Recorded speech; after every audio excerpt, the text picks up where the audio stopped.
Just a moment. 9 rupees, 10 rupees, not even buy you a packet of chips. So for once, I will ask if I am audible and the screen is visible. Audible, sir. Screen is also visible. Okay.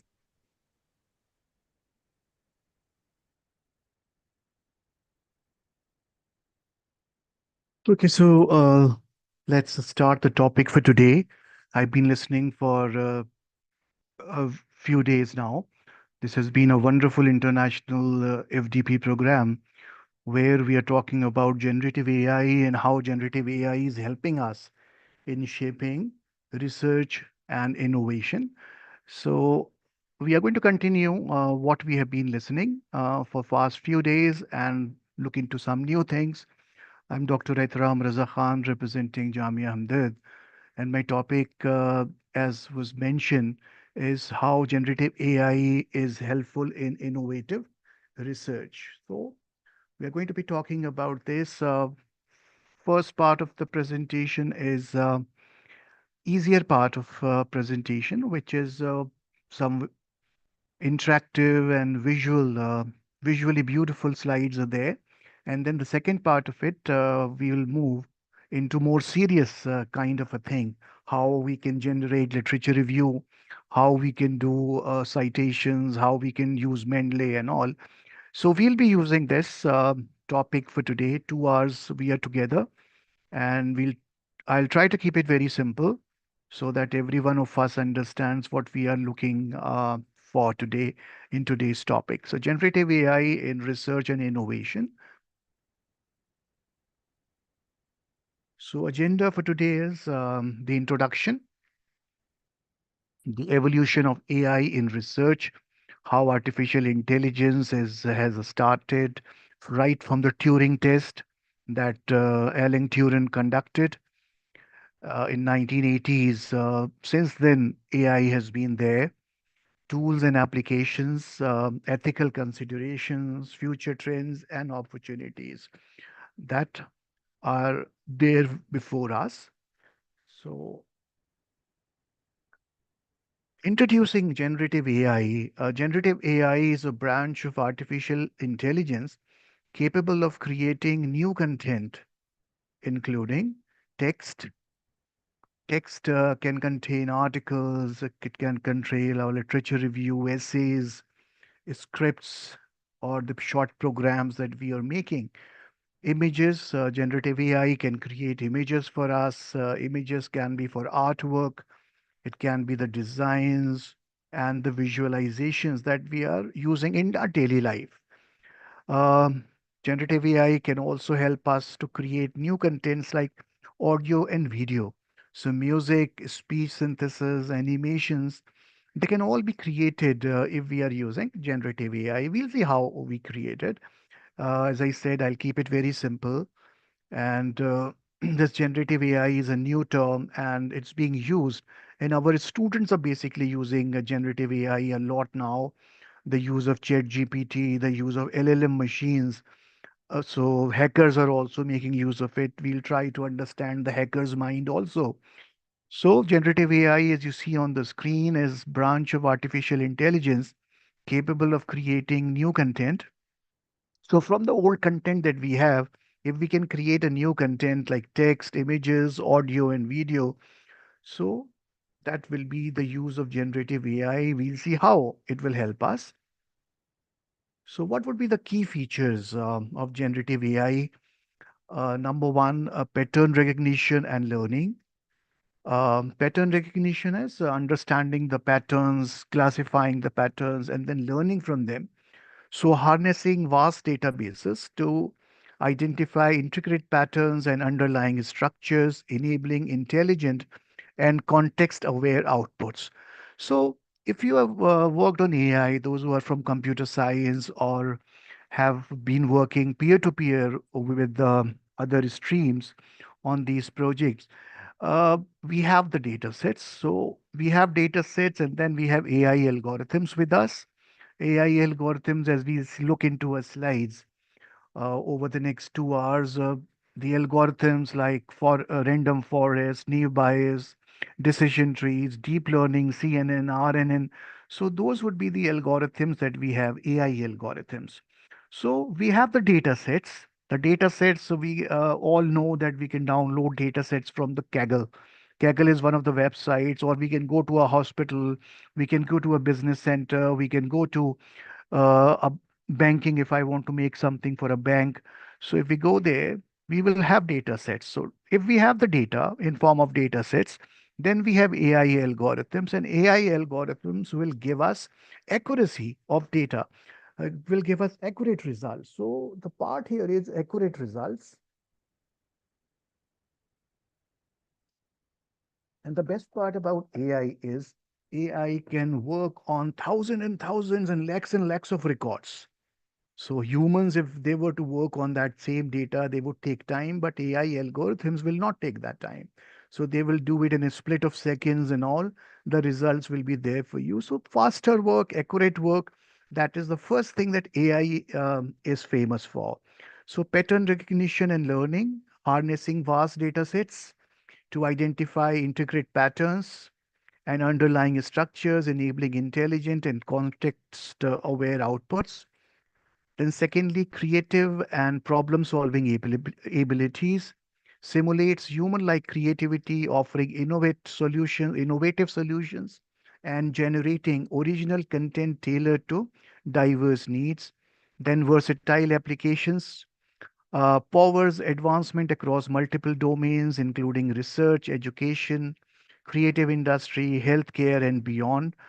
Our AI is working in almost every field now. So if we are looking at agriculture, AI is helping. Healthcare, AI is helping. So marketing, banking, finance, everywhere we see in even in mathematics that we'll be discussing today, more on mathematics since it's a mathematic program from mathematics department. So we'll be talking about more about mathematics today.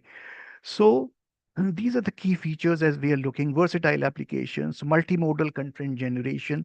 So as we said, content generation is a biggest asset of generative AI, produces diverse formats such as text, images, audio, video, delivering comprehensive solutions for complex challenges, adaptive learning and improvement, continuously evolving through user feedback, enhancing the accuracy, relevance, and effectiveness over time. So, as I said, the solutions that we will get out of AI and generative AI would be accurate, they would be relevant, they would be effective over time.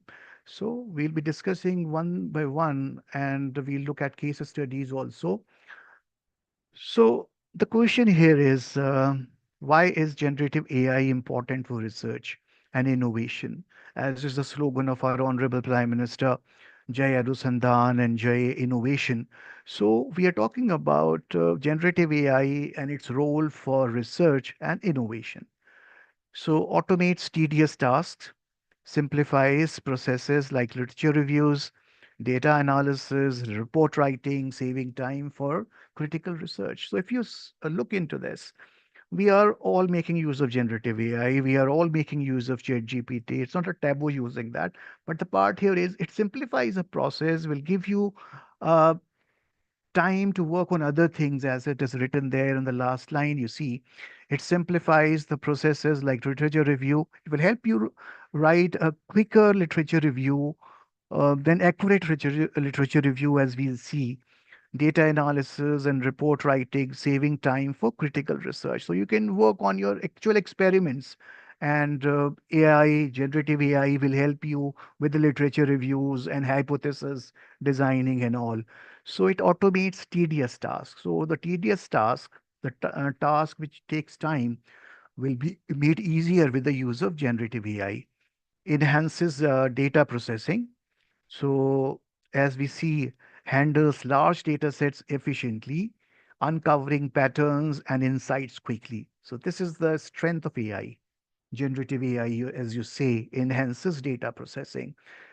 Just now I said we have data sets. We can download the data sets from Kaggle. If suppose you have to find out something about sentiment analysis, something about finding out the diseases in plants, then in healthcare, you have vast amount of data sets already available. But if you want to have more genuine data sets. You can visit the particular site and collect the data. So the part here is we have large data sets. And now on these data sets, our algorithms should be able to work accurately. So that's what AI, generative AI will do. They will handle large data sets of data very efficiently, uncovering patterns and insights quickly. So just as we used to say, uh, it's a data processing cycle. Data when processed will give information. Similar, we are saying over here, we have data sets, AI algorithms will act upon these data sets, and you will get the patterns or the classification, clustering insights. As we can see, so many political parties are making use of artificial intelligence. They are making use of Trump won so many elections. Narendra Modi ji has been winning elections after elections, and that is because of use of artificial AI algorithms, data science, analytics. So we are able to handle large data sets efficiently, uncovering patterns, insights quickly. Generates innovative ideas. So, what generative AI will do for us, as we have been discussing for last 3, 4 days, it offers unique perspectives and supports hypothesis generation by analyzing historical data. It will help you in your hypothesis design generation. So much of your time is being consumed by the hypothesis, whether it's a null hypothesis or the other hypothesis. So AI will help you to get the hypothesis, the correct hypothesis, so that you can analyze your historical data correctly. Then simulations and modeling, as we have been discussing for 2 to 3 days now, creates predictive models and virtual experiments for testing complex scenarios. So it will help you to do it. Create predictive models and virtual experiments for testing complex scenarios. AI, as I said, will be helping you. Your accurate algorithms will be helping you. There will be languages that we are working on. Python is one of the very good languages. R is one of the languages. Then we have MATLAB, as we'll be discussing. We'll be discussing all the tools today and how they are helpful. What are the pros and cons of every tool? Another part, it helps, it improves the accessibility, translates research and simplifies complex concepts for wider audiences. So your results are there online, which the other people can also read, and it can read to a wider audience. So generative AI is important for research because it automates tedious tasks, enhances data processing, generates innovative ideas. That's where we are really getting the help from this AI and generative AI. We are generating innovative ideas. Never before in Indian history, so many patents, so many copyrights, so many designs, trademarks were filed. In last 2, 3 years, every one of us has been doing the work on that. We have been filing, and every organization of us is filing for patents, for designs, for copyrights, and we are getting the marks for them. And these marks are used for NAC ranking. So everything of everything is related now. So what we are doing is we are going for a better research and better innovation with the use of generative AI. Then we can simulate and model the results, as we'll see in the coming slides.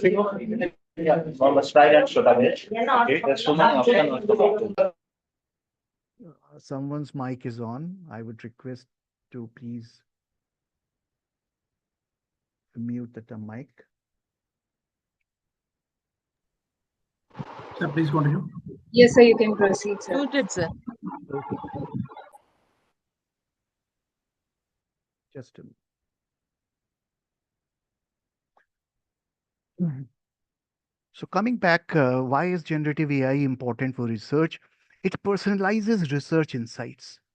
When we say personalize, it is like in healthcare, if a patient is suffering from a particular disease, he's getting a personalized medicine, personalized treatment. It's not like giving medicine, the same medicine to every patient. Now it's a time when AI has really helped us in smart healthcare.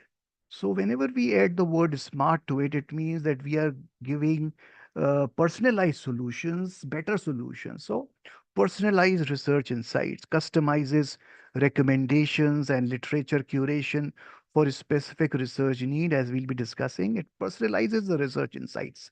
It will help us. There are times when we are getting stuck up in between and we don't know how to move forward. We can take the help of generative AI and just search 4 or 5 topics, and after searching 4 or 5 topics, we can go to the supervisor and say, sir, these are the topics that I have searched from these generative AI, with the help of generative AI. And what do you suggest? Which topic should I take up? And then your supervisor would be in a better position once you give him 4 or 5 options. Okay, I can continue with this, I can continue with this. And then the supervisor will come up and say, okay, you can work on this particular topic. So, mind you, it will save time. So instead of the supervisor calling you after 10 days, after 10 days, I'll tell you the topic. You are straight away going to him with 4 or 5 options, and the supervisor is selecting one of them. So it personalizes the research insights, as we'll be discussing in the coming slides, with lots of examples, facilitates collaboration. Collaboration, as again is the key word now, is everyone. We are collaborating right now in this FDP also. This is called international FDP. We are having participants from different countries, from different states, different colleges, different universities. So we are teachers from wonderful universities. We are all masters in our field, fine. So every one of us is a master in our field. So we should be facilitating collaboration, and generative AI and AI has paved the way for that. Let's collaborate, and that's what the world is doing. We are collaborating. We are working on projects. We are working on research projects. We are working on, let's say, real projects. Then we are working on research papers. We are working on patents. We are working on designs. We are working on trademarks. So collaboration is the word.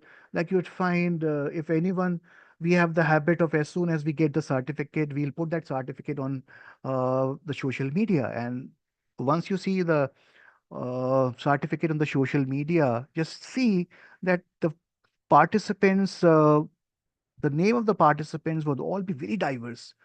Someone from America, someone from UK, someone from Nigeria, someone from India, someone from other country. So it's all mixed up. So that's because we are collaborating.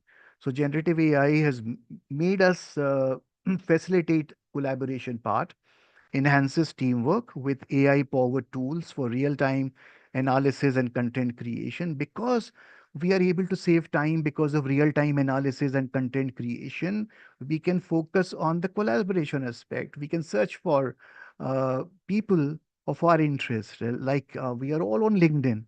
And if you see the person who is working in your field, computer vision or cryptography or any field of computer science or management science or humanities or environment science, so you find a person of your field and you can instantly send a message to that person. Sir, you are doing very well in your field. I want to collaborate with you. And instantly you would get a reply, yes, you can collaborate. We can work together. We can work on book chapters, on our research papers or patents or whatever is needed. I'm currently working with two Saudi projects where it is for e-healthcare as well as for water management. So it's the collaborative part. So generative AI has really paved the way for collaboration, personalizes research insights, collaboration. Third point, as I said in slide number one, reduces cost and time. It minimizes the resource use by automating repetitive tasks and accelerating discoveries. So repetitive task, the task that we are doing again and again, can be automated. And once it can be automated, it will save your time, it will save your cost, and accelerate discoveries. Uh, if you just remember, I said at the start of the session that discoveries, we are able to make drug discoveries. We were able to discover a vaccine. So India was a country which immediately came up with a vaccine discovery, medicine discovery. Indian healthcare is on a boom now. So we are all using perfect use of artificial intelligence, of generative artificial intelligence, minimizes resource use by automating repetitive tasks and accelerating discoveries, democratizes innovation, as we again said, make advanced research tools accessible to researchers with limited resources. So it's now the part here is please understand this point democratizes innovation. So we are working in a democratic manner now. There can be labs, there can be person in a country where resources are few, but there can be countries where we have so many resources. So generative AI or AI will make advanced research tools accessible to researchers with limited resources. Let me give you one example of it. Honorable Prime Minister has been very vocal about the use of virtual labs. So virtual labs are coming up in India. The lab set up by IIT, Roorkee, MNR, and other central universities, JNU, they're coming up with their labs, virtual labs, and they're asking other colleges, those who doesn't have the resources, to take the utility, and we are all making use of those virtual labs. So this is a perfect example. Like innovation, if it can be used in a democratic manner, it makes advanced research tools accessible to researchers with limited resources. It supports visualization. Now, this point is again very important. Generates professional quality visuals and simulations for presenting data effectively. Most of us are using ChatGPT, and the result is before you. You want a paragraph on some topic, and ChatGPT will give you the perfect reply. You want to have some assignment generated by ChatGPT, it will generate it for you.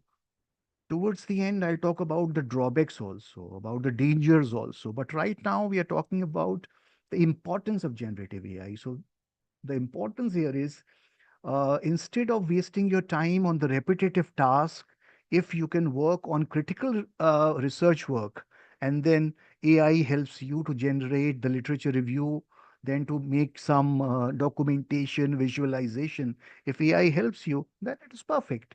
So your data is yours, fine. Algorithm is yours. Your programming that you're writing, the code that you're writing is yours. Let me again say it is not generated by ChatGPT, but ChatGPT and other LLM tools, uh, generative AI tools are helping you to create, let's say, the synopsis. So your examiner says, come on, you have selected the topic as I just said. Now come up with a synopsis and come tomorrow with a synopsis, and I'm waiting for you. So now you'll be stuck. How can I make a synopsis of the topic that I have just discussed with the examiner tomorrow? How can I do it? So you're using some AI tool and it can generate a rough kind of a draft for you, and then you can modify it sitting in throughout the night. You can modify it. So as we'll discuss at the end of the session in the second part, we how ethically we can use it. So why generative AI is important for research? It personalizes, it collaborates, reduces cost and time, innovation, democracy is maintained. It supports visualization. You have quality visuals. So if you can present your data in a better way, in a visually, if you are able to present your data nicely, your work is done. So, as we have a famous quote, a picture says 1,000 words. So, you can write thousands words together. And instead of those 1,000 words, if you draw a single picture, so that means a single visualization will explain it to the manager, to the supervisor, or to the, uh, let's say, guide and all, he'll understand it instantly. So, what we are discussing in last 25 minutes, we have been talking about the use of artificial intelligence in research and innovation. So we will talk about AI in detail. So let's say the evolution, how it came about, initial assistance with data management. So I remember in my slides, this first slide or second slide, I said Turing was the first person to conduct a test in artificial intelligence. What Turing did was Turing was a name is the name of a scientist. So what Turing did was he created an intelligent computer, and then he tested it. He tested it like he made the human sit in one room and gave him some questions. He made the computer sit in the other room and give some questions, same set of questions, and then evaluated the responses. So if the responses of the computers, if the responses of the computer were better than the human, then that means computer was performing better. So Turing was the first person to test artificial intelligence, to talk about the role of artificial intelligence in our machines. So initial assistance with data management, it started in 1980s and 1990s. We were basically, it was a start of artificial intelligence era. We were working on data organizations. AI tools were used for basic data entry, organization, and retrieval in research databases. So by this time, 1980s and 1990s, AI has started to move, though it was moving slowly, but we were started to have these systems. AI tools were used for basic data entry, storage of data, retrieval. Then the retrieval, if we want to retrieve after storing the data, we have to retrieve also. So retrieval in research databases. A second point here says early expert systems provided structured frameworks for managing domain-specific research data. Now, this is the word expert data. Mind you, after the session, if you just Google it, you will find expert systems are intelligent computer systems, softwares that help us to do a specialized job. Let's say there was one initial expert system, the name was Mycin, MYCIN. Mycin was used to detect the diseases. So it could detect about 100 diseases at that point of time, 1990s. It was able to detect about 100 diseases. Then came DART for computer system, and there were so many expert systems that we created at that point of time, 1990s. My personal experience was in 1993 when I started MCA from Aligarh Muslim University. We were given the first project as expert system, and we made the expert system in C++. So C++ came in around 1994, and at that point of time, we were able to create expert system. That means AI-based system. So it used to take lots of code. Let's say thousand and thousand lines of source code were written. But if I were to do the same thing right now, as a professor, as a teacher, as a guide, as a supervisor, as an innovator, if I am supposed to do the same thing right now, you will give me just 15 minutes. I'll make it using Python. So Python can help me make an expert system doing a specialized job. So expert system can be for healthcare, expert system can be for business organization, expert system can be for the top management. So it can work for, let's say, a specialized computer system, a smart, intelligent computer system for any specific job. It can be used for agriculture also. So applications at that point of time, medical databases for patient records, data indexing in fields like library science. It was early 1980s and 1990s, as I said. I was the first one in AMU that I created that expert system. So advancements in data analysis, 2000, the emergence of AI-driven analytics, machine learning models enabled automated data classification and trend detection. So now by this time, AI algorithms started to get popular and people started to work on these machine learning models.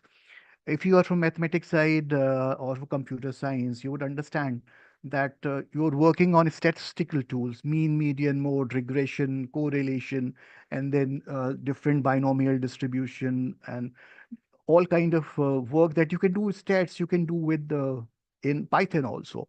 So machine learning algorithms, they have been uh, made using these statistical functions only. So machine learning models enabled automated data classification and trend detection. Researchers began leveraging AI to process large scale data sets, bigger data sets now, especially in genomics and social sciences. Applications, statistical modeling for hypothesis testing, data clustering in biological, economic, and climate studies, environmental studies started to look up. So AI started to gain a foothold now in research. So starting from 1980 to 1990 to 2000, we started to write the programs. Then here comes the big revolution, big data revolution and predictive modeling. 2010. This was a time where it was a revolution, big data. This is a new term, and I suppose everyone now knows it. Big data is different from the normal data that we used to possess earlier.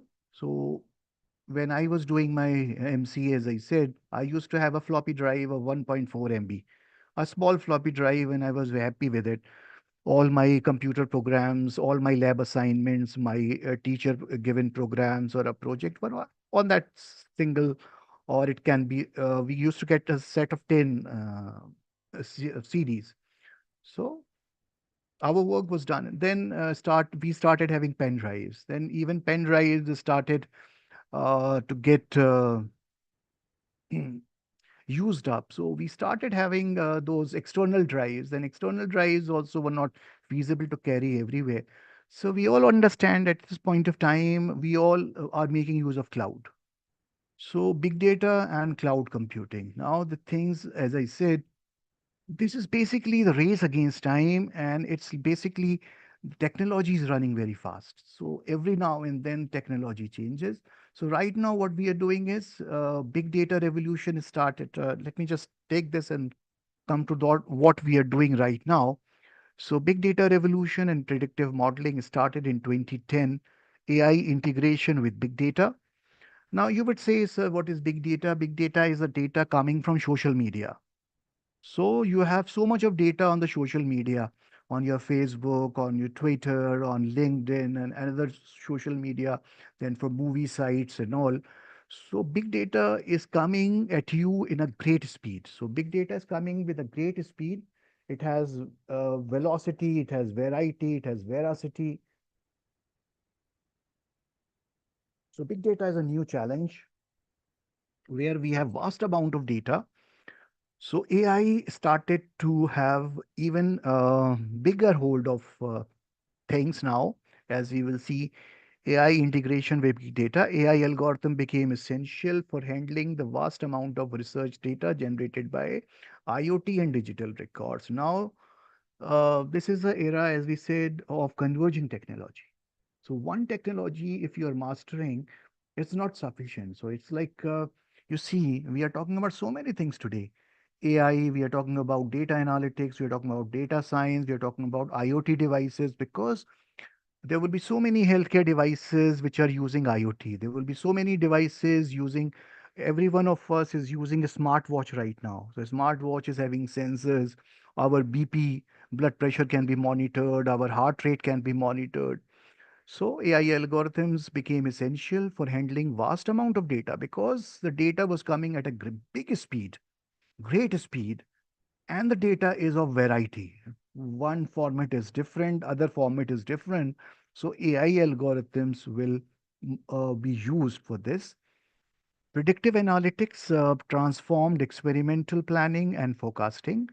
So where did we find the application of this? Forecasting climate change impacts.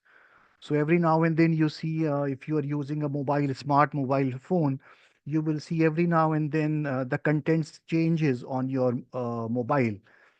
You would say the next 7 days, the temperature will be like this. The next moment you'll find something changes. So forecasting climate change impacts, early detection of diseases through AI assisted pattern recognition. So early detection of diseases like cancer detection is gaining a lot of importance here, where we are able to detect early. And if detection is done earlier, obviously it can be cured. Predictive algorithms in material science for identifying optimal properties. So there can be so many things where we can use. We can use AI, generative AI in agriculture. We can do it in finance. We can do it in uh, banking sector, then in healthcare, then in, let's say, smart cities, which is the dream of our honorable Prime Minister. So we are using AI, generative AI in the build-up of smart cities also. So we are here till 2010. Then our current time, when we are, what we are observing right now, we are now making use of generative AI for creativity and automation. Just mark this word, generative AI for creativity and automation. So 2020, and it is continuing. AI as a research partner. So generative AI models automate repetitive tasks. Slide number one, the first slide that we were discussing, we said AI will help us overcome repetitive tasks. Fine. So generative AI models will automate repetitive research tasks like literature reviews and data visualizations. So AI models will do it for me, create synopsis for me, create literature review for me, create, let's say, citations for me, insert citations, then create references for me, data visualization for me. The tools are doing. Then what am I doing? Your answer would be, sir, then what are we doing? What we are doing is we are having a big data with us, lots of data with us, and we are writing our code.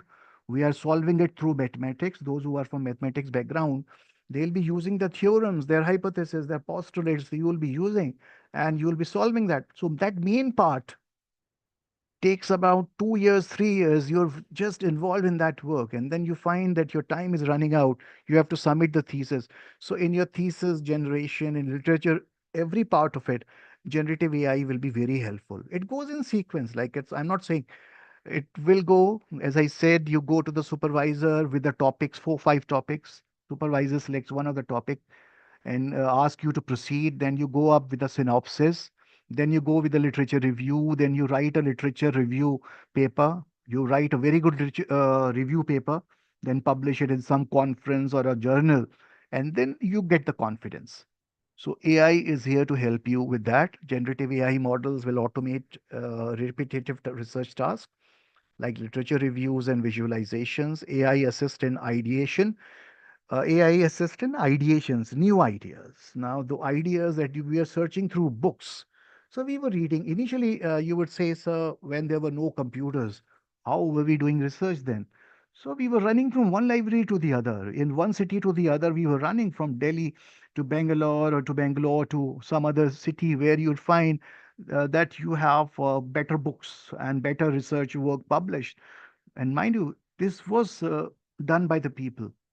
You would search and you would find that someone has done the research in, let's say, Punjab. That person will visit him, will go to the library where his thesis is kept. But now this part can be done through the use of AI. As I said, AI, everything is there on the internet. And if I'm reading, let's say I'm reading 100 PDFs, I'm reading 100 of the research paper from 100 people. Fine, just a very small example. I am reading 100 papers. Now, generative AI or AI, they have the tools available which will help you to summarize all 100 topics, all 100 documents, summarize them in one topic, in one, let's say, document.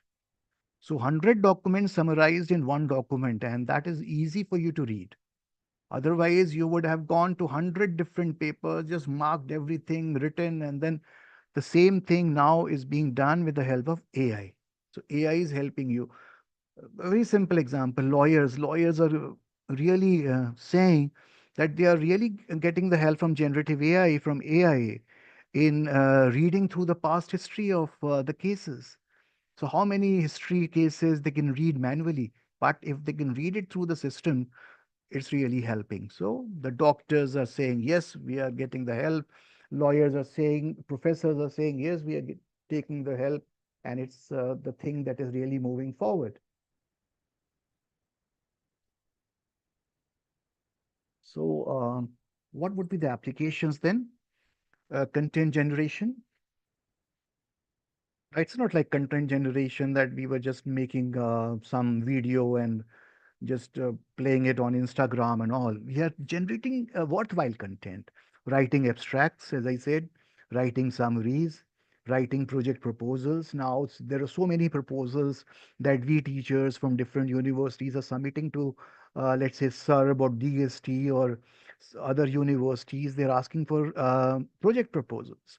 So, these generative AI tools will help you to write abstracts, summaries, and proposals. They're really helping. uh, Let me take my example. I have been working on these tools for last 3, 4 years. I have been a very staunch supporter of this because it really saves time. And In last 3 4 years, I tell you, now I have 52 patents and designs and copyrights with me. I have about 26 books. And what I do, as soon as I work on some concept, I work on some project, we are immediately getting it patented. We are immediately getting the copyright or the design for it, so that our work becomes validated. So apart from that, I have been going to different seminars. I've been presenting the work. I've been going to different conferences.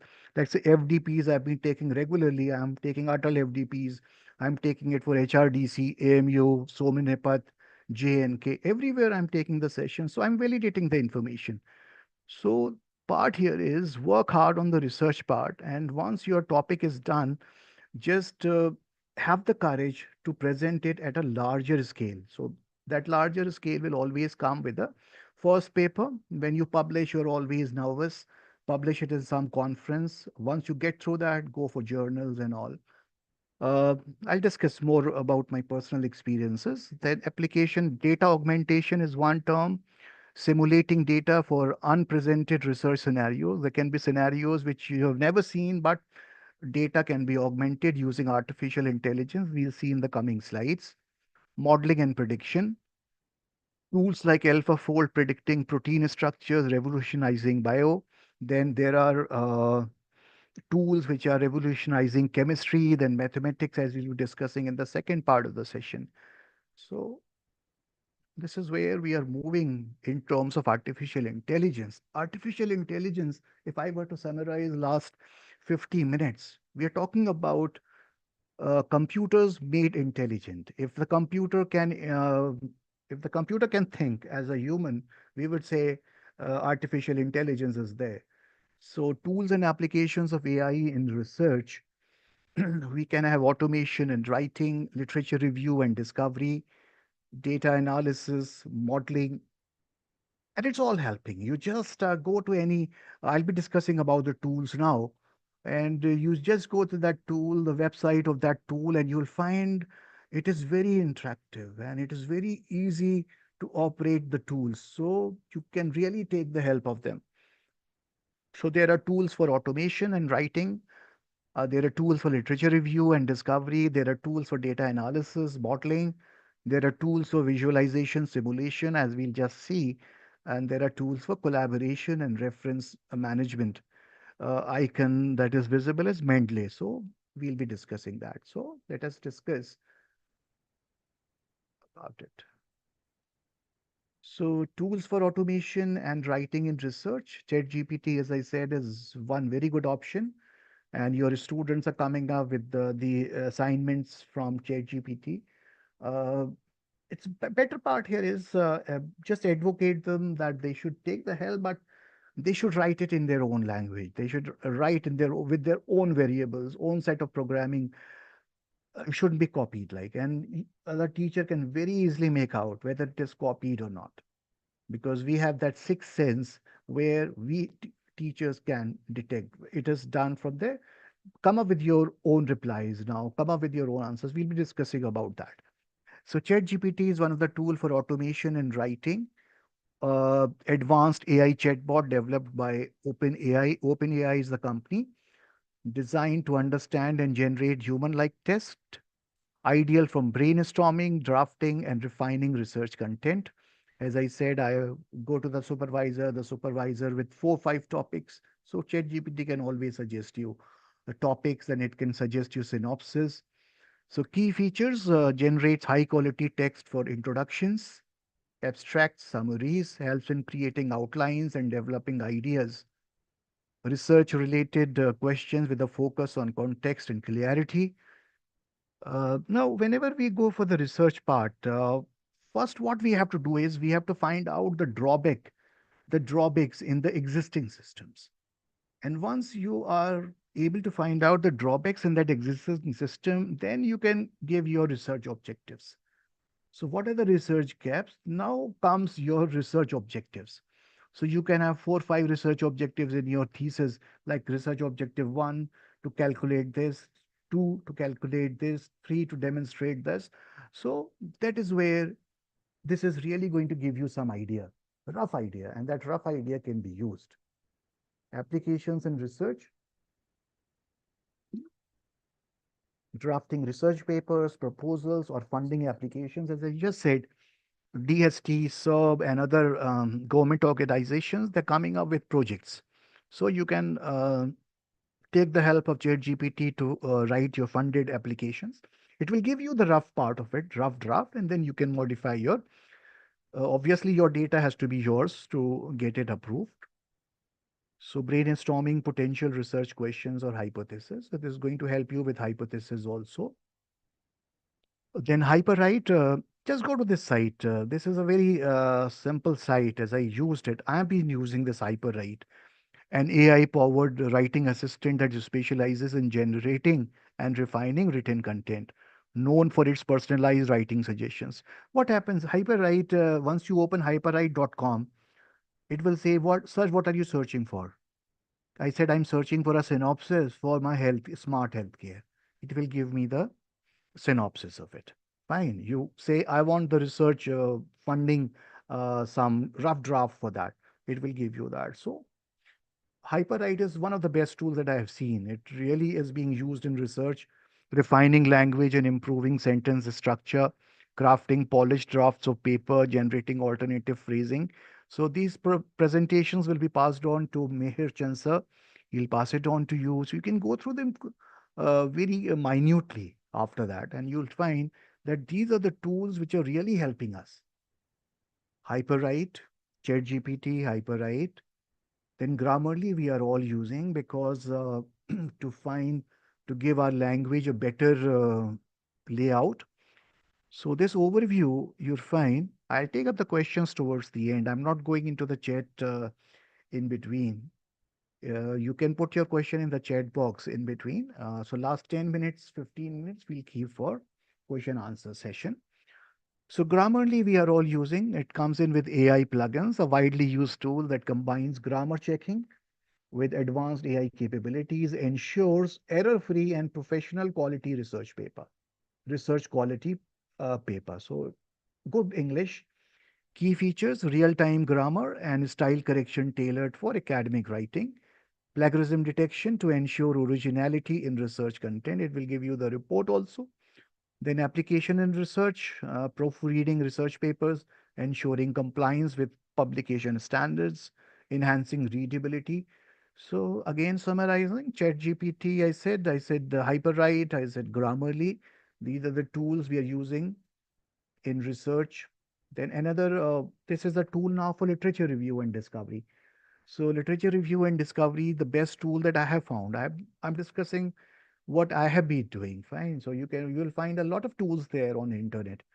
So you must be doing with differently with different tools. But Semantic Scholar is one of the tools, a free AI powered research tool that provides comprehensive access to academic papers and summaries.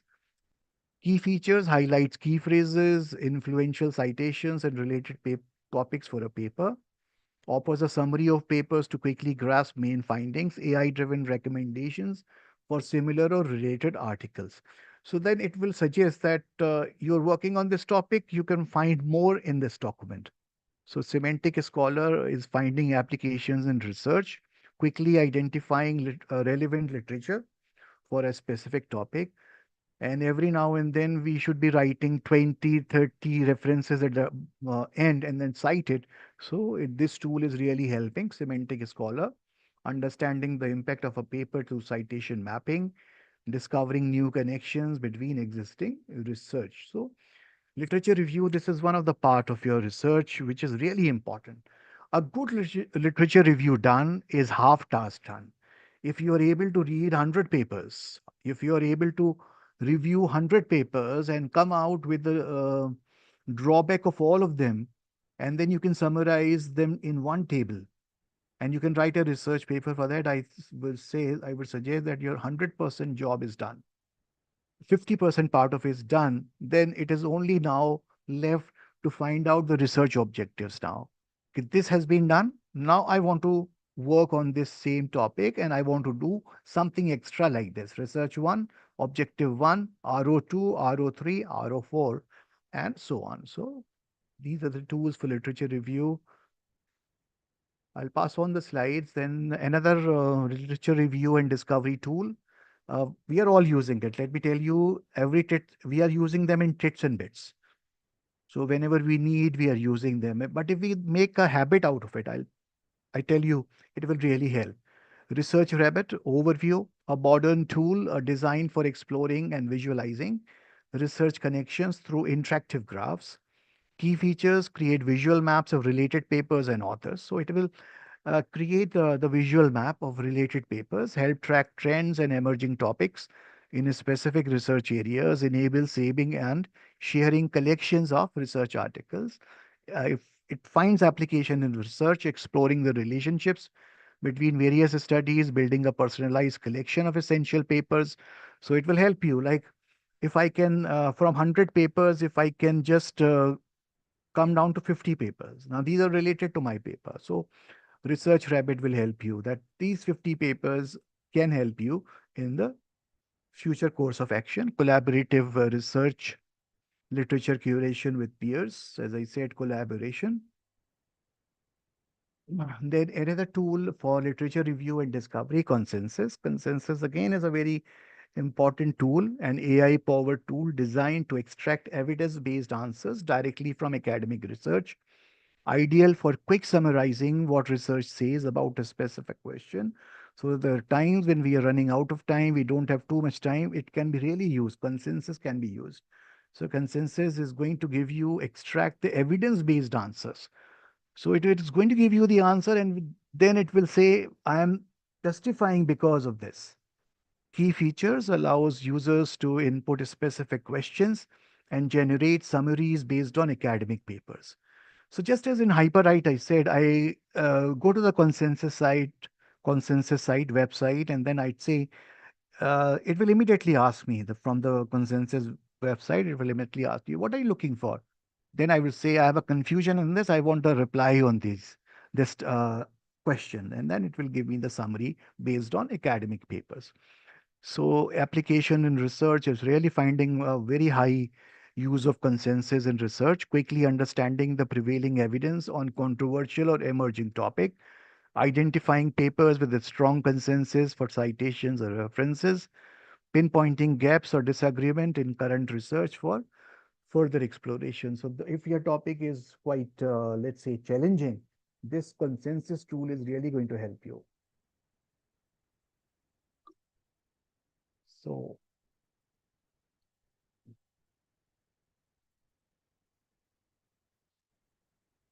So tools for data analysis and modeling, as I said, this is one of the part of your research. You have to analyze the data and modeling, then do the modeling. TensorFlow is one big, very good tool for it. TensorFlow is one of the libraries, those who have worked with Python. So this is one of the libraries, an open source machine learning framework developed by Google, ideal for building and training machine learning models. So TensorFlow is one of those open source machine learning framework. Very quickly you can do it. As I said, when I developed expert system for the first time, I wrote thousand and thousand lines of source code. But then if you were to ask me to do the same thing now using TensorFlow and using Python and different other libraries of Keras and all, using CNN and all, I would be able to do the same kind of task in just 20-25 lines. So gives that is the confidence that we have now, that we have so much technology at our side that we can now convert it in a quick we can do it in quick amount of time. So an open source machine learning framework developed by Google, those who are familiar with Python, they will be able to use TensorFlow, offers extensive libraries for deep learning, neural networks, and predictive modeling. As I said, look, artificial intelligence, when we say artificial intelligence will have machine learning, machine learning, as I said at the start of my session, will make use of statistical algorithms, machine learning, mean, median, mode, correlation, regression, and those hypotheses, then different tests and all. But if we are using CNN, RNN, we are using deep learning, we are using neural networks, then it is called deep learning. So in deep learning, you just give the input to the system and you specify the output that you're supposed to get. And then inside the middle part of it is a black box. So again, understand, you just give the inputs, also suggesting that I want this output. If you enter the input parameters, there is a black box in between, and this neural network, deep learning, CNN, RNN will do the work for you. So in a way, classification and those applications, they are making use of computer vision is making use of deep learning, neural networks, and all. So, not to confuse you, data analysis and modeling, because obviously here we have to do the bulk of our programming. We have to do the bulk, let's say, develop a model for our research. So, we are making use of TensorFlow. Then Mihir Chand sir has been taking lots of sessions, wonderful sessions on this tool, MATLAB, and he is doing human service to the education fraternity. He has been taking sessions on very different topics on mathematics, on statistical tools and all, and he has been really helpful for the researchers in this topic. So another very important tool which you have is MATLAB. MATLAB, though for those people who have MATLAB in their college, in their university, or we can have the MATLAB, the pirated version is there, but I would never recommend that you use the pirated part of it. MATLAB, there is a personalized MATLAB option also, which we can download from the particular website, taking the permission. So they will give you a dummy, let's say a prototype of it on MATLAB, and then you can execute your research kind of a thing on that.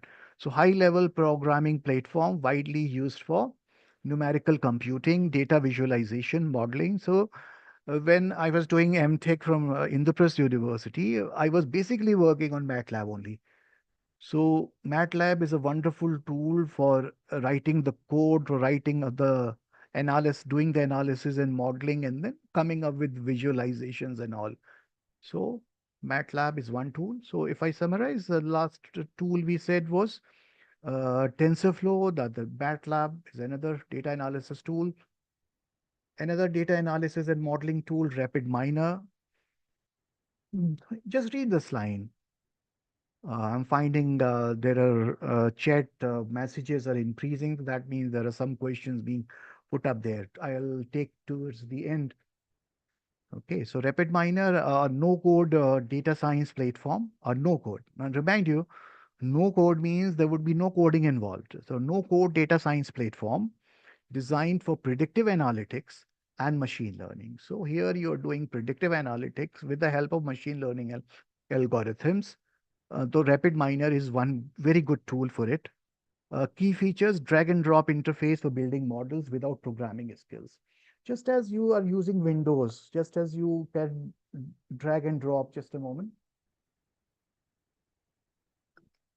When you're working in MS Word, if you remember, just drag and drop a rectangle, just any diagram or any equation, you can just drag and drop on the document itself. So here you have the drag and drop interface for building models, integrated tools for data preparation, modeling, and validation, extensive library of pre-built machine learning algorithms. Extensive library of pre-built machine learning algorithm would mean that I can write my code in just 10, 15 lines. I can do the same job which I was doing in hundreds and 200,000 lines of source code. So RapidMiner is another very important tool. TensorFlow, if you're knowing Python, just go for TensorFlow. TensorFlow is a wonderful tool. RapidMiner, then MATLAB, they are being used for data analysis and modeling. This is another very important tool which everyone should know. If you have to visualize your data, now visualization will come at the end, visualization and simulation. So once you are able to write the code, you're able to develop the model.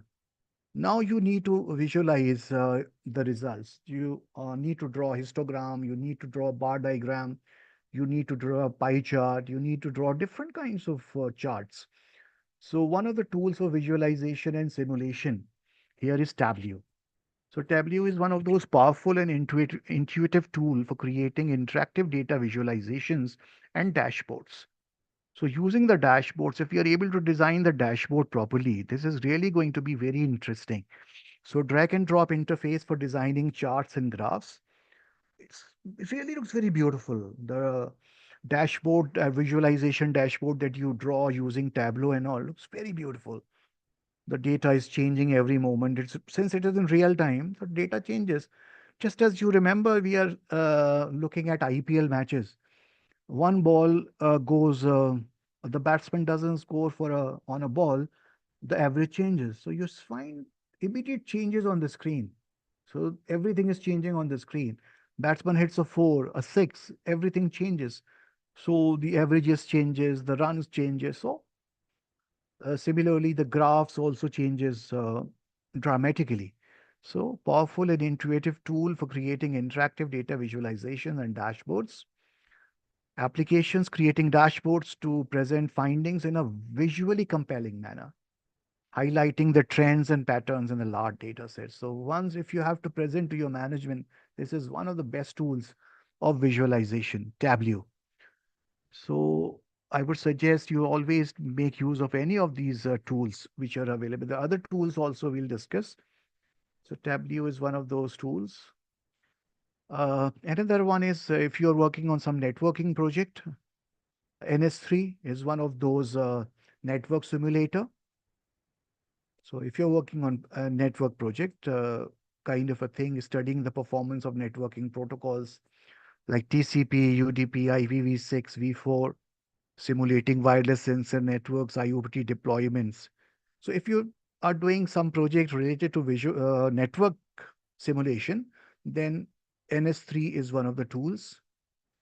And this tool is very important. This is being used by so many people, Power BI, and a business intelligence tool developed by Microsoft, widely used for creating data-driven visualizations and reports. Power BI and Tableau, and these are being mostly used to present your results. Let me tell you one of personal experience on this, that there have been two or three groups from my college, my university, who are working for Delhi Police, and they have created a dashboard for traffic management. They created the dashboard for polling stations. So as soon as there was any problem at the polling stations, the police can go through that dashboard and then can take action. So similarly for uh, traffic related problems. So dashboards are being used. So our students, they are working on these projects. I'm sure your students also must be creating dashboards and all using these tools. So it's always better if any of your student is doing a good project, or you're doing peer to peer with some of your colleague. So it's always better if you find that it's doing nicely, it's a good project. Just see if you can take a design of it, or you get a patent for it. That will really help you. Not only help you to get 10 points of CAS, 10 CAS points, because for moving from level 1 to level 2 to level 3, you would need a CAS points. So this is one of those things where you can score patents, designs, and all. They give you full 10 marks. Similarly, book chapters, they're going to give you full marks for it. Tools for collaboration and reference management. I think every one of us is making use of Mendeley. Mendeley is a research management tool powered by AI to help researchers organize and cite their sources effectively. So this is also helping you to really help you to organize your documents properly, automatically extracts metadata from uploaded documents, recommends related research papers based on your libraries and interest, AI driven duplicate detection and citation. So, collaboration, collaboratively manage and share references with team members, organize research libraries with automated tagging and sorting. Just an example on that. I'll take the example on that. Then there is another tool for collaboration and reference management, Zotero with AI plugins, Zotero Bib, open source reference manager enhanced with AI capability through plugins and integration. This can be helpful to you because I have to go to the second part of it. I'm just quickly going through this. Then Overleaf is one of those uh, reference management software, LaTeX with AI assistants. And Mihir Chand sir has been taking a lot of sessions on LaTeX and all. So that's where LaTeX editor is important. So, if we look at the ethical considerations of generative AI in research, there are data biases and fairness challenge. We have the challenge AI models learn from data, which may contain biases. This can lead to skewed or discriminatory outputs. Implications bias models can perpetuate stereotypes or exclude marginalized groups in research outcomes. Solution would be to use diverse and representative data sets, regularly audit models for biasness and fairness. So research has to be fair. It shouldn't be, let's say, someone who's suffering is not given the chances. It's basically a sabka saath, sabka vikas. So everyone should be able to get some thing out from the research. Then misinformation and hallucination challenge. Generative AI models may produce plausible but incorrect or fabricated information. There can be times when it can be fabricated information. That's what I said at the start. Just don't blindly do it. Just don't blindly use the results. You can use the results only if you are 100% sure about it. What would be the implication of misinformation and hallucination?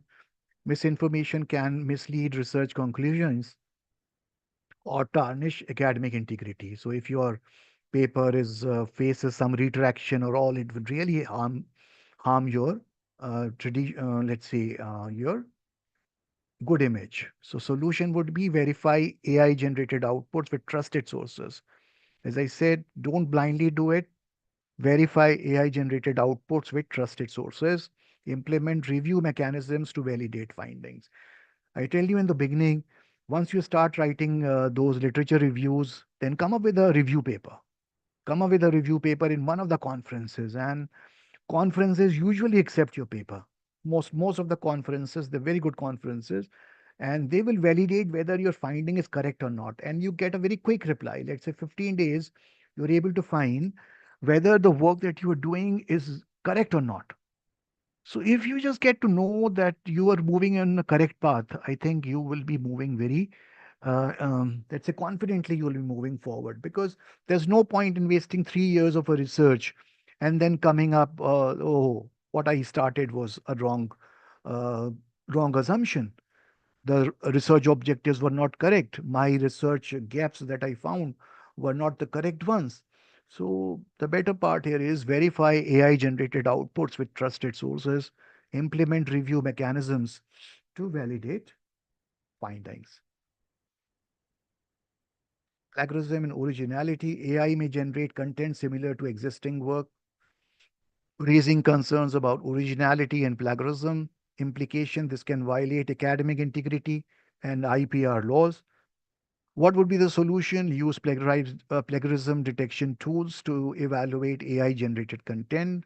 Whenever you're writing your programs now, you're taking the help of AI. Please make it a point that you'll have to remove the AI contents. They will not accept even 1% of AI content. So plagiarism can be till 10%. They accept the self plagiarism, uh, normal plagiarism. But if it is AI content is even 1 or 2%, they will reject the paper. So once you take the help, please don't blindly copy it. What you do is write it in your own language, write it in your own content. Clearly level and attribute AI contributions. So you should be writing, I have taken, this is a source. You should be clearly citing that work. So privacy and security. Using sensitive or proprietary data for training AI models may violate privacy laws. Implication: compromising data confidentiality can have legal and ethical consequences. Solution: ensure anonymization of sensitive data, adhere to data protection regulations when training the models. So while training the models, this is important. Accountability and transparency. Maintain documentation of model development and usage. Implement explainable AI to clarify decision making processes. That's where generative AI will help us. So future opportunities in generative AI for research and innovation. Personalized research assistance, as I said, personalized research, seamless multimodal analysis, integration of text, images, videos, numerical data will enable comprehensive analysis, enhancing interdisciplinary research opportunities. Nowadays, we have the research. It's not we are doing the research on one field only. It can be multidisciplinary also.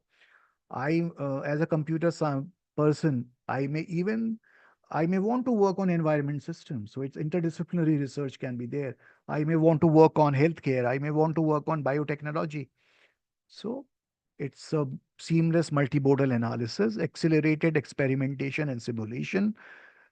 Your speed acceleration is you achieve through the use of AI. And as I said, AI, the democratization, the democracy of it. Everyone should have the accessibility of it.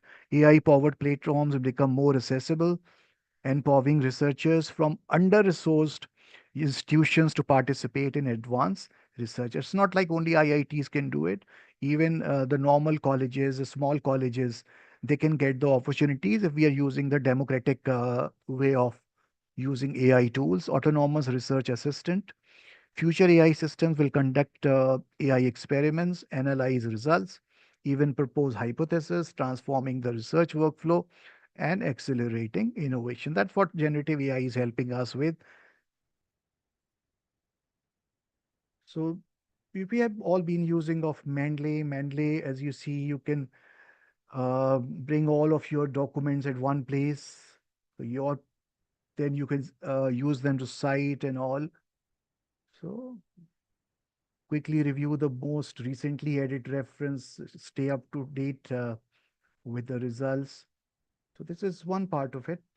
Uh,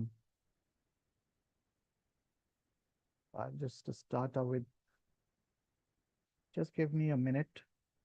Let me just see in the chat boxes, comments are rising, are increasing.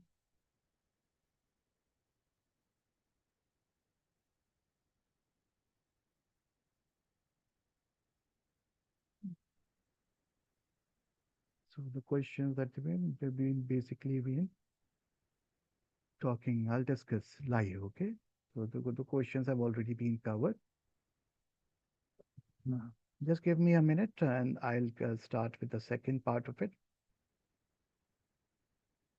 We'll keep 10 minutes for it, for question answer.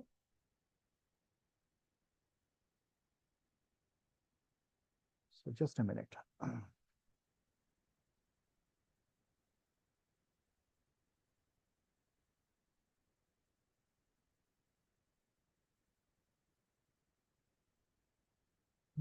So I wanted to take up generative AI, the tools that we are using to get innovative methods with AI. So this is the topic that I was supposed to take, enriching research, innovative methods with AI assistance. So mathematical, as I said, since this is for a mathematics department, basically, so mathematical research is a foundational element of science and technology. It underpins discoveries in physics, engineering, computer science, economics, and many other fields. AI introduces intelligent systems that can learn, adapt, and assist in both computational and conceptual aspects of research. Through machine learning, deep learning, symbolic reasoning, AI can now help mathematicians to explore patterns in data, automate proof verification. We'll look at the slides and future slides, and optimize models. The basic part here is optimization of models. So as I said, the same set of words is being used here. Machine learning, as I said, is statistical algorithms and all they are used. Deep learning, we are using neural networks, CNN, RNN, and all symbolic reasoning we are using for representation of our facts and figures. So AI can now help mathematicians explore patterns in data, automate proof verification, and optimize models. You can do it manually also. I'm not saying that before computers, this research was not done. But the point here is it can help you to speed up your work. So just tell me if you have thousands and thousands of data sets, data elements with you, and if you were to do it manually, the same thing can be done with the use of computers, ICT, and AI in a split of a second. So why will you waste your important time in that? So point here is AI will help you to speed up the things. AI will help you to remove the repetitive things. Will do the repetitive things for you in a split of seconds. And then you, as a researcher, can work on the actual thing, your actual postulates, theorems, and all, and then come up with a solution. So, integration of AI into mathematical research represents not just a technological advancement, but a paradigm shift, redefining how we conduct inquiry, validate results, and discover knowledge. So, we'll be discussing this. So, innovation in mathematical research is critical to solving real world problems and advancing academic knowledge. Mathematics is no longer confined to abstract problems, is applied in domains like cryptography. Now, this is a most sought out thing that mathematicians have been working on. In my knowledge, cryptography, they have been working on cryptography, climate modeling, biomedical sciences, financial analytics. Each of these domains generate vast and complex data. As I said, it is big data now. Data is coming at a great speed, great velocity, great variety, and the different data set that you get may be different in a structure also. So, innovating research methods to include AI allows mathematicians to work on these challenges more effectively by leveraging computational intelligence to detect hidden patterns. So AI will help you detect hidden patterns, simulate scenarios, and predict outcomes. You can simulate the scenarios. As we said, we have the tools in AI where we can simulate our results. So encouraging innovation in this space also means democratizing access to high-level mathematical tools, enabling researchers at all levels to contribute to complex problem solving. We'll talk about the tools also. So AI, we already discussed that AI refers to the ability of a machine or a computer system to perform tasks typically requiring human intelligence. So as I said, AI is used in agriculture, AI is used in healthcare, AI is used in businesses, AI is used in financial systems and mathematics and let's say drug discovery, vaccine generation. So many, I think AI is working in every field now. Environment science, it's helping in environment science now. It's helping in the design of smart cities now, as is a dream with the Honorable Prime Minister. So, AI is an umbrella that includes various subfields. These words, I think we have been more or less using them. Machine learning, algorithms that allow systems to learn from data without explicit programming. Deep learning, a subset of ML that uses multi-layered neural networks to learn complex patterns. So, statistical tools in number one, then neural networks, number two. Then NLP is another thing. NLP is gaining a lot of importance and enables machine to understand and generate human language. Every one of us is using Alexa. Alexa was a 2 plus 2, and Alexa answers 4. Alexa, open the door. Alexa, play the song for me. So Alexa is understanding your natural language. It's not like only I have to speak so that Alexa can understand. I can even type my uh, question and Alexa will answer to that. So NLP can be text based also, it can be voice based also. Computer vision, as I said, computer vision allows systems to interpret visual data like images and videos. Then symbolic AI focuses on rule based reasoning and logical deduction. This will be very much used by the mathematicians, symbolic AI, as we'll be discussing. So AI, if you see data, will help you. AI is primarily used for data analysis, simulation, and modeling. We'll be talking about the tools here. Hypothesis generation. AI system can suggest new research directions by identifying research gaps or patterns in existing literature or review. As I said, uh, if we can just find out the research gaps, we can set up the research objectives. So hypothesis can be generated. Proof assistance tools like theorem provers, when combined with AI, can validate or generate mathematical proofs. So it used to take a lot of time for proving these things. Now computers will help you. AI will help you to validate and validate the mathematical proofs very easily.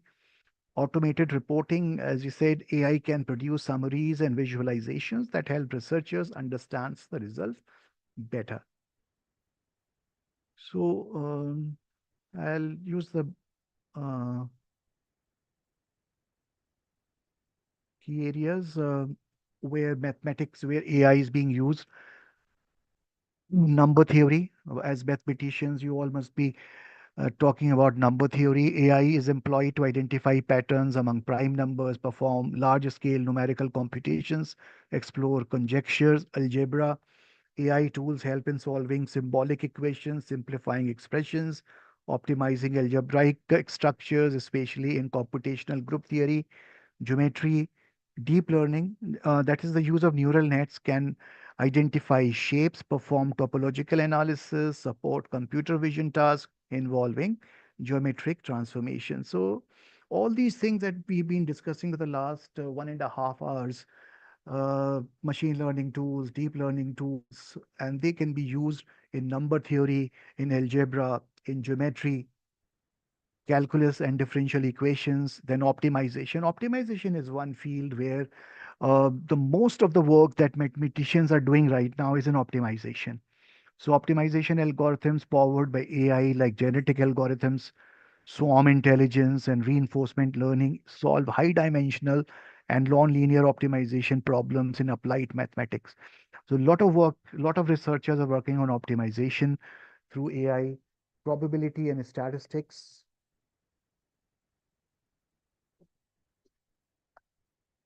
AI techniques such as probabilistic graphical models enhance statistical inference, estimation, prediction models, then mathematical modeling. AI can drive mathematical models from experimental data, simulate real world phenomena, and predict future outcomes based on learned behavior. So, mathematical modeling using interpolation, extrapolation, and so many techniques that we are using.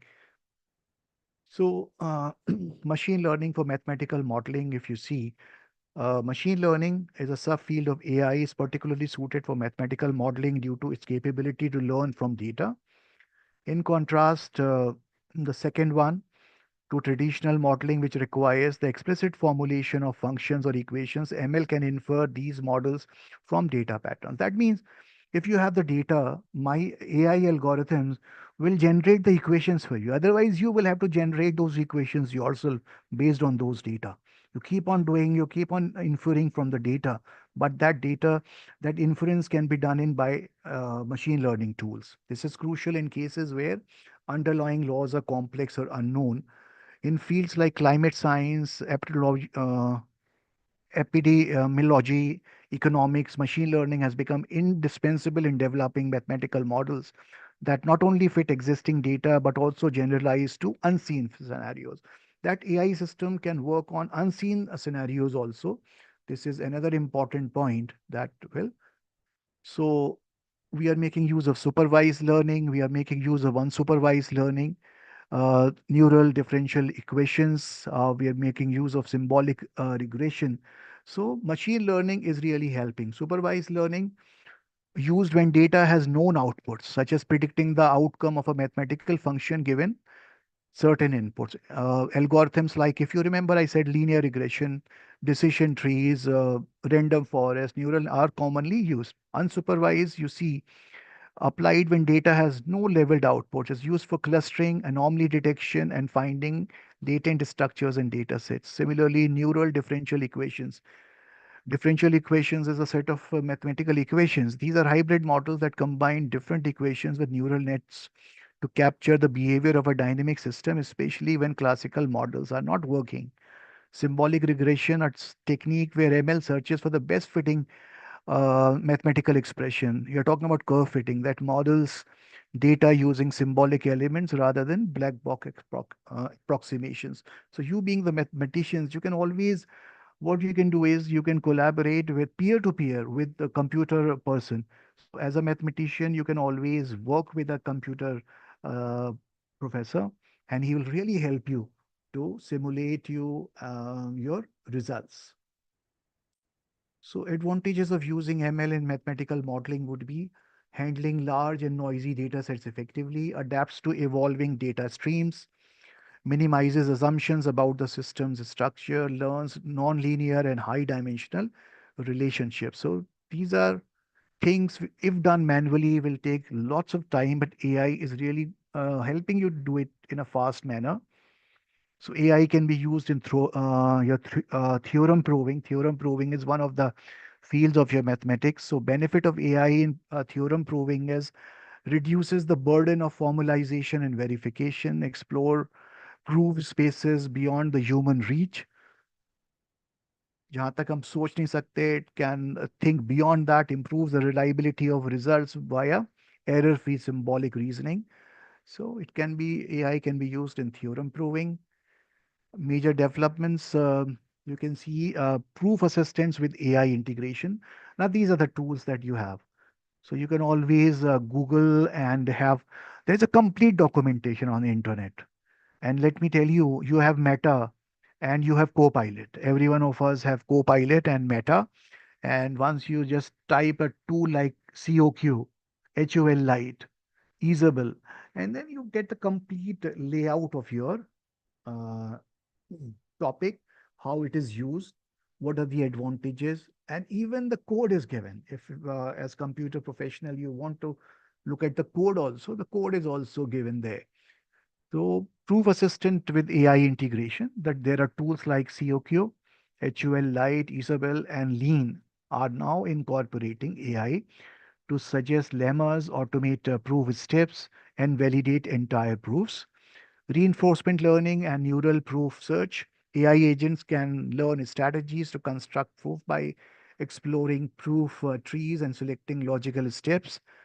LLM, informal reasoning, models like OpenAI Codex and Google's Minerva are being trained on formal proof languages to assist in understanding and even generating formal mathematical proofs. So you understand LLM. LLM is large language models. So hackers are using it. So hackers can use it to clone you, clone your voice, clone your, let's say, videos and all, and can call. There were calls made to a company that your CEO has been abducted and has been, you have to pay this much money. So if they can do so much over there on a destructive path, we are here working for a constructive path. So LLMs are really helping you. Large language models are helping you with formal reasoning. Alpha Tensor by DeepMind is another very good tool. Notably discovered new matrix multiplication algorithms that are more efficient than existing ones, a feat accomplished via AI-driven theorem explorations. So there are so many tools available, which while you're working, you can just look for these tools and they will help you. So data-driven mathematical research, data-driven research shifts in how mathematical hypotheses are formulated and tested. Instead of starting with abstract theories and working towards validation, researchers now begin with data. You're beginning with data, observational, experimental, or simulated, and use AI to uncover the underlying mathematical structure. So just look at the ease of it. As I said, you were running from one library to the other library to the other library to find out things. Now you have the data with you. If you have data with you, AI will help you to uncover the underlying mathematical structure. So, what would be the advantages of data driven mathematical research? Reduces the trial and error cycle in modeling, provides empirical grounding to abstract mathematical theories, enables modeling of real world systems that are otherwise too complex for classical methods. So, the AI systems, they are here to stay and they'll really help the researchers. Key approaches in data driven mathematics. Pattern detection. This is the most important part. AI model detect patterns in large data sets that could suggest new mathematical relationships or conjectures. Function discovery, just as drug discovery and all, you can discover functions also. Tools like symbolic regression use AI to derive functional relationships between variables from observed data. Inference of equations, AI can infer differential equations that govern the dynamics of a system from time series data. Optimization of models data is used to continuously update and refine mathematical models through learning algorithms. So again, I will say you have data sets with you as you are working on data sets. You have AI algorithms. So you are operating AI algorithms on these the data sets that you have, and then you are getting the patterns. Then you are getting the insights. Like this is happening. As I said, political parties are using to win elections. Similarly, why not use it in agriculture, let's say in business or insurance. So similarly, we can use it for mathematical research also. So there are tools available here. AI in mathematical education and training. AI is not only enhancing research, but is also revolutionizing how mathematics is taught and learned. From personalized learning platforms to intelligent tutoring systems, AI make mathematics education more adaptive, engaging, and accessible.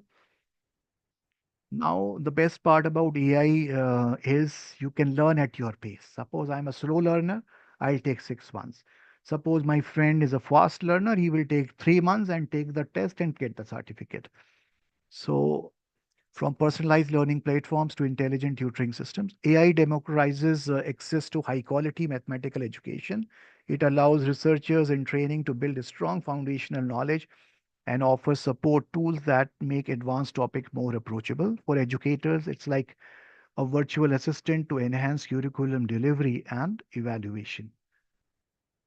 So, innovations in AI powered maths education, uh, adaptive learning systems, platforms like Khan Academy, Coursera, and other MOOC tools use AI to personalize learning pathways based on student performance and feedback. Automated feedback and grading. AI can evaluate mathematical answers, both numerical and symbolic, provide instant feedback, helping learners correct mistakes in real time. So everything that AI will do, it's in real time. So it's not like the teacher will take the copies home, the registers home, and then come up after 10 days. So your momentum is lost. So here it will be done immediately in real time. Natural language interaction, AI tutors use NLP enable students. NLP would enable students to ask questions in everybody's everyday language. It can be your Hindi, it can be your English, it can be Tamil, it can be any language, and receive explanations tailored to their comprehension level. NLP, as I said, if I speak to the computer like Alexa, Alexa, open the door. So that is NLP. Gamified learning tools. So this is another very important part. You get sometime you get bored while learning. You can play the games also in between. Gamified learning tools, AI powers educational games that adapt difficulty levels and offer challenges designed to improve specific mathematical skills. So you have some games which will increase your mathematical skills. Learning analytics by analyzing student behavior. AI identifies learning gaps, suggests remedial content or interventions to teachers and students. As I said, they can be slow learners, they can be fast learner. AI is quick to find out. And AI will evaluate and give the feedback. This student is slow, this student is fast, and this student will ask a lot of questions. So you can, according to it, you can modify. According to it, you can set up the responses. So AI tools are there for computational mathematics applications, high precision simulations, solving large systems of equations using parallelized AI models. This is being used right now. And if quantum computing comes into the picture, parallel AI models will be even better, will be even faster. So approximating solutions to partial differential equations. Significance AI integrated computational tool empower mathematicians to explore problems beyond traditional analytic limits. These tools act as intelligent collaborators offering solutions, visualizations, insights that support theoretical and applied research in equal measure. So again, it's like helping you popular AI enhanced tools. MATLAB, as I said, MATLAB is one of the tools. Meher Chansar has been doing a lot of classes, sessions on this. You can always attend his classes. He's a wonderful teacher of MATLAB. MATLAB with machine learning toolbox facilitates simulations. So MATLAB is a very good tool. Those who have worked with MATLAB will understand that MATLAB will help you facilitate simulation. You can do simulations very easily. Now this equation will look like this. The output of this would look like this. So you have your simulations, matrix manipulations, integration of ML models for analyzing numerical data. Python libraries, as I said, Python is one of the language which, if you are a researcher, you should learn Python. Those who are doing statistical work, they can go for R language also. But my suggestion would be go for Python. Python libraries like NumPy, SciPy, SymPy, TensorFlow offers flexibility to integrate symbolic computation with AI models, ideal for research in algebra, calculus, and applied mathematics. Wolfram Mathematica uses symbolic AI to interpret, compute, and visualize complex expressions. It now integrates neural network also for tasks like pattern recognition. So Wolfram Mathematica, you can search on the Google and you'll find that it's one of the tools which is helping. Then Maple is another tool, combines symbolic and numeric computation with AI-driven suggestions for function plotting, equation solving, and data analysis. Sage Maths is another tool, an open source tool, combining various systems like Maxima, NumPy, and R into one platform. So this is very important. Sage Maths is important tool because it integrates Maxima, NumPy, which is one of the libraries of Python. Then R also. R is one of the languages. So sorry, the tool is um, was active, so it's drawing on the screen. Sorry. So Sage Maths is one of those tools. So as I said, we've already done this. The role of AI in literature review. I'll pass on the slides to you. So you look at this fourth para, AI-powered tools like Semantic Scholar. We talked about it. Another tool, Elicit, connected papers utilize NLP processing to scan massive databases of scholarly articles and extract the most relevant results based on the research query. That means if you're using hundred of documents, you will get the summary of it. For example, elicit.org allows researchers to ask natural language research questions. What are the effects of AI in healthcare? And AI system fetches the most relevant studies, highlighting the outcomes, even extracts experimental designs and limitations from each paper. This helps researcher getting an overview of the current research landscape. So once you are knowing the landscape of the research that you are just diving into, it will really help you. AI also help in mapping knowledge networks, revealing clusters of interconnected research areas, thereby helping researchers spot unexplored or under-referenced nikes that is crucial for identifying research gaps. Tools like Research Rabbit, we talked about it. It's one of the best tools. And connected papers create visual maps of citation networks, enabling scholars to understand how research ideas would evolve over time. So all of these tools, once you go through the uh, slides, they will be helpful to you. Data collection and pre-processing with AI, again, the tools that they will be talking to you. Tools like Beautiful Soup and Scrappy simplify web scraping, while AI-powered APIs allows researchers to pull real-time data from social media, journals, or institutional repository. That means the big data can be handled. Last line of the paragraph, I would write, with the tools like OpenAI Codex, even complex code for pre-processing tasks can be generated using NLP commands, making the process accessible to non-expert coders. That means you're just using the NLP, that means English language, and saying codex, I want the code for finding the normal distribution. Then it will give you the code for it. So just using the NLP, asking your question, and the system will respond with the responses. So similarly, AI can be used for data analysis and pattern recognition, as we've been talking about it. TensorFlow, PyTorch, then K9, and all these tools, they're very helpful. I'll pass it on to you. So adoption of it,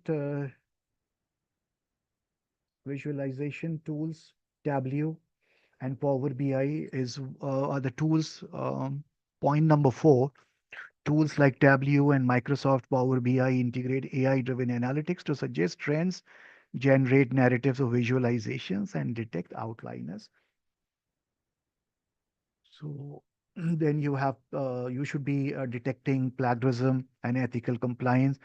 One of the best tools, Turnitin. Turnitin will come at a cost, but there are people available in the market, those who will give you Turnitin report of AI and the normal plagiarism, authenticate and plague scan can check manuscripts against billion of documents, including journal, web pages, student papers to identify potential plagiarism.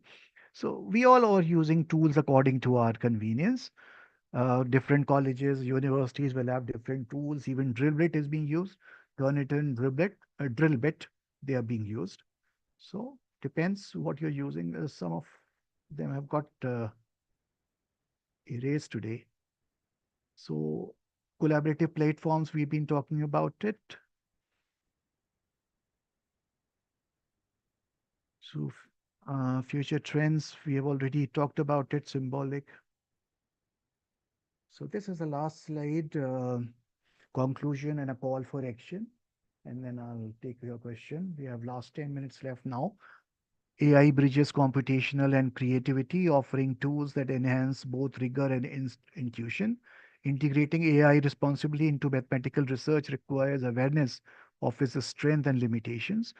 Collaborative AI platforms are shaping a new era of global interdisciplinary research. As I said, now we are going global. Even our peer to peer can be from our college, or it can be from a college from the Middle East, or from America, or from UK.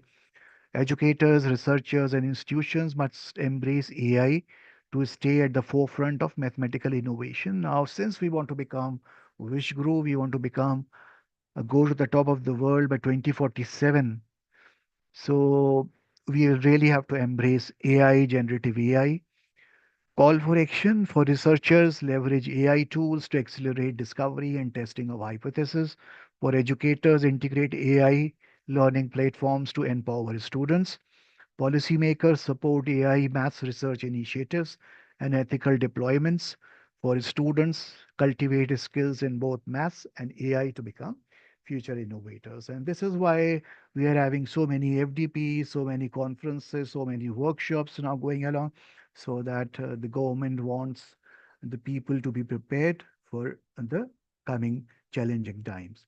So thank you very much. This is all the presentation that I have. And I'm coming in face to face on the screen.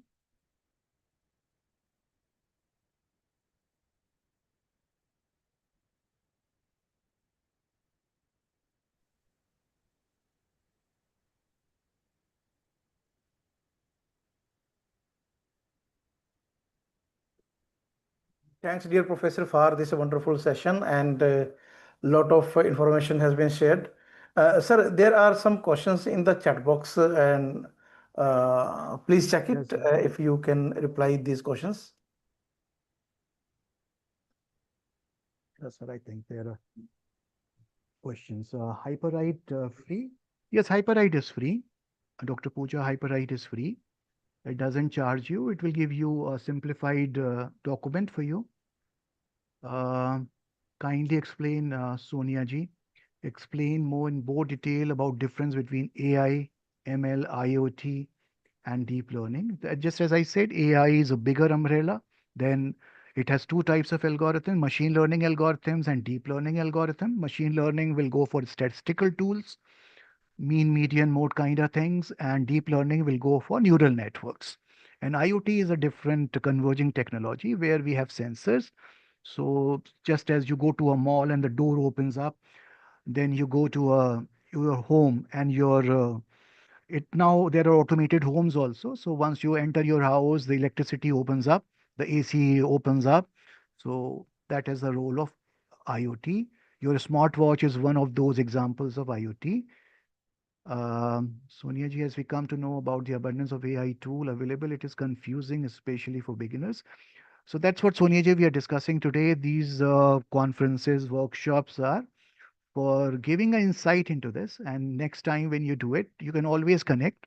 Mihir sir is always conducting a lot of courses on these tools, MATLAB and different statistical programs. He's a wonderful person to go for these things. You can always get connected. In a way, he can connect us if you need our help. Otherwise, we educationists are always ready to help. Okay, and most of the tools that you're using that I've mentioned, they're all free. So you can get along with them. MATLAB will come at a cost, but if your organization is having MATLAB, then it's fine. Otherwise, Python, you can have Google Colab. We can make use of Google Colab, where you don't have to download anything for Python now, and Google Colab will run each and execute every program of yours. So again, I said, if you're not from computer science, you can take the help of your computer science, let's say peer to peer, or you can take the help of your students. Your students are very fast now. Your students are all on GitHubs and all on these LLMs and all. ChatGPT, they have a better knowledge now. So if you can just channelize that energy, and if you can just channelize and work on those ideas, I think you can have a lots of patents and all that you can publish. My story, I told you, everything I do, anything new, we just publish it. My son is doing a mass communication masters. So even he has started designing patents on fake news. He started doing it on different parameters involved with mass communication. So we can do it. Let me just scroll it faster. Sir, please share, unshare the screen also. Unshare the screen. Yes, sir. Just a moment. I've already unshared, sir. No, Stop sir. share. Oh, stop share. Stop Yes, sharing. sir. Stop sharing. Yes, yes. Thank you, Mir sir, for giving a chance again. Always wonderful to attend your sessions as a speaker.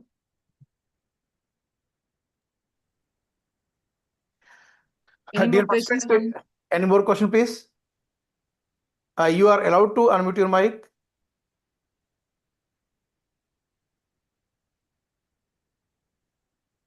There is one question from Chintan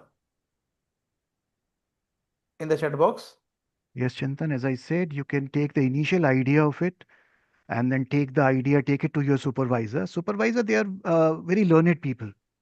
They will immediately tell you whether this topic is correct or not, whether you should get along with the topic or not. So they are the best judge. So that's why experienced supervisors will always be important.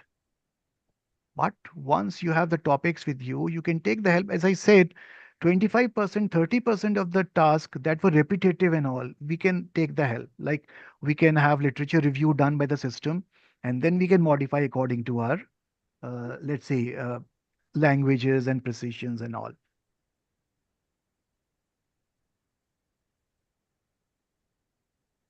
We have one more question also, sir, Yes, ma'am. from Rosie. I couldn't. Hmm.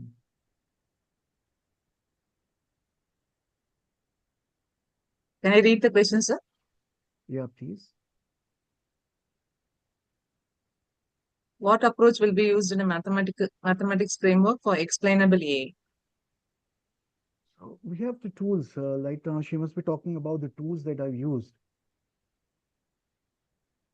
So depends on the kind of work that we'll be doing. Rosie, if you're there, if you can specifically ask that. So your voice is a little bit Yes, low, yes, sir.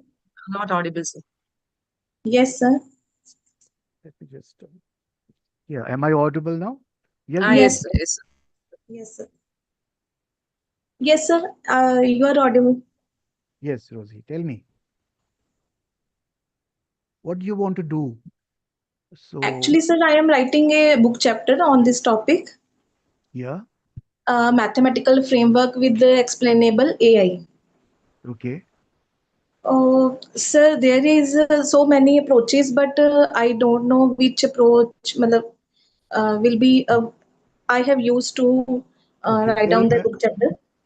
tell me one or two that you found out the frameworks on. I'll suggest Sir, which one is better. mainly sir, एक तो Newton network. For neural networks, go for Yes, TensorFlow. TensorFlow will really help you. TensorFlow and Keras. Use Keras. Python for it. Yeah, use Okay, Python sir. for it. Okay. One very good question there from Shiva. Shiva, it's generative AI and LLM model and some insights. Let me tell you, I had one program on Doordarshan, and that Doordarshan program was on deepfake. So as I said, the people, the hacksters, they're making calls, video calls, and the voice calls, and deceiving the people. like your son is arrested by the police or your CEO is in our control, and so many kind of a things happening. So that will be one very important topic, good topic for research. Generative AI and LLM model for detecting deepfakes. So, and then fake news also you can take up. So for computer science perspective, I think this is one of the best projects that are getting along. In which field are you from, Shiva? This is a very wonderful question. Good evening, sir. I'm from computer science field. So I tell you, go for deepfake. This is the latest research because Okay, this deep is fake. deepfake. You Can you, understanding that? sir, write Yeah, in somewhere? the chat. Yeah. Chat box. If you can just superimpose someone's face on someone's face. Okay. So deepfake is one of those things where the hackster can clone you. And that is the latest research topic that is getting along in the industry. And still we are working on these concepts. So this is, can you, sir, suggest some other more important topics like which are This hot is the topics in? this is the most important topic, or you can take up anything from the let's see from the smart cities. So anything from the smart city topic, these are the topic which Honorable Prime Minister is himself wanting people to take up. Deepfake is one of that because he's really concerned about the people who are cloning the political leaders and then spreading the fake messages. So if a religious person can do it, that can create a chaos in our country. Yes, sir. Okay, so deepfake is one of those, and then look into the smart city concept. Sir, is this relevant to like we see some gurus video created by AI, Yeah, something like that? yeah. So can you Okay. suggest me, my actual question is, can you suggest me some to how to proceed in this generative AI, like basic syllabus, how to proceed in this? Like I'm already working in it, studying basic concepts like I would suggest transformers, diffusion models, but I would suggest you take up any of the MOOC courses, whether it is SWAYAM or it's Coursera, Udacity. They have wonderful courses. move Do once, courses. yeah, NPTL also has a course on it. Just take Oh, this course. So you will study for 3 months. You can study. oh, Depends on your pace. In 3 months, with your intelligence, you will cover it up in 3 months. thank you very much. Okay. Okay. Good evening, sir. Yeah. Good evening, Sir, thank you Dr. for Pooja. such an elaborative session. But I had a question regarding the plagiarism checker. Yeah. You have told us about the three Turnitin, Authenticate, and FlagScan, and usually they are used everywhere. But I wanted to ask if there's something on local scale, like we give assignments to students or to write review articles or research on local scale, कुछ छोटे Every से काम के college, लिए every college has a drill bit. Drill bit. drill bit. Yeah, drill bit. Every college will have one of these tools available. Okay. Okay, this So is is UGC. This is the requirement of UGC. So your or college will definitely have it. You okay, just and have to there's inquire about it. Yeah. okay, Otherwise, sir. there are So online tools available on internet, but they are not, let's say, they're not accepted by your supervisors and all okay, because the can you name students will. any tool, sir? Local tools, they are available. You just search for online plagiarism checker, and there are so many tools available. Yes, I used PaperPal once, That is but fine. that That is also fine. asks for subscription. Like there are free tools also. Students they come up with it, but we don't accept that because Okay, it's the part here is you should be having it through Turnitin or Drillbit because if someone comes up with wrong results, even it can be a jail sentence to the professor. So please okay, don't take any chance on that. If you are going for any thesis of a student, don't take any chance because that can really be. Yeah, duplicate checker can be done, but for small, as she said, who just said just now, for small task, it can be checked. Fine, you're coming up, you're checking. But if it's your dissertation topic, definitely go for Turnitin or go for drill bit. Sir, thank you, sir. Thank you for suggestion. Because so many people have been demoted just because of plagiarism part of it. So please don't take any chance. Okay, sir. Thank you. Okay. Okay, Meher sir, then thank you very much.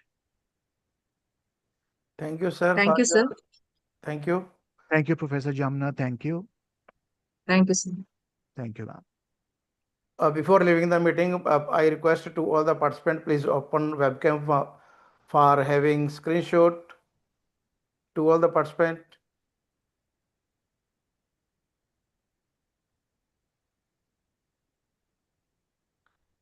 सब pick भेज दीजिएगा please. Yes, sir. We will share in the WhatsApp group and also with you. Thank you so much, sir. Yeah, nice audience.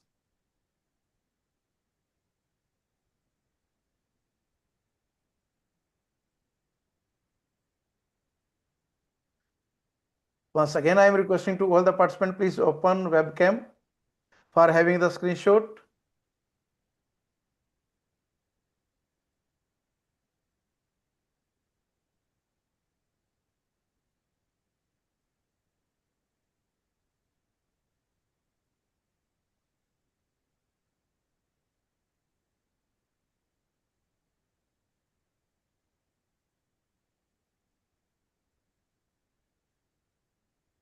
Thank you to all. Now I request to the Jamuna ma'am, please conclude the session.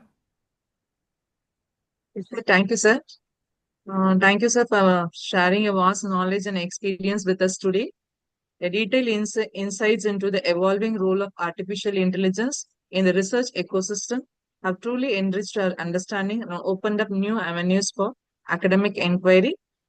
Also, the integration of AI in mathematical research has revealed how machine learning and automation can enhance discovery, proof development, and collaborative innovation. From AI-powered data analysis and literature synthesis to intelligent research tools and innovation strategies, you are offered as a comprehensive and practical perspective on how we as educators and researchers can harness these technologies not only to accelerate our research but also to enhance its quality and impact. We're very really grateful for your valuable inputs and engaging interaction with the audience today, sir. Thank you very much, sir. The show was all mine. Thank you so much, ma'am.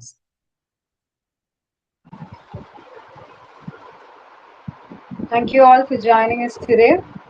With that, we conclude today's proceedings. We look forward to seeing you all tomorrow at the same time for the next session of the FTP. Let's continue to learn, unlearn, and reimagine education and research in the age of AI.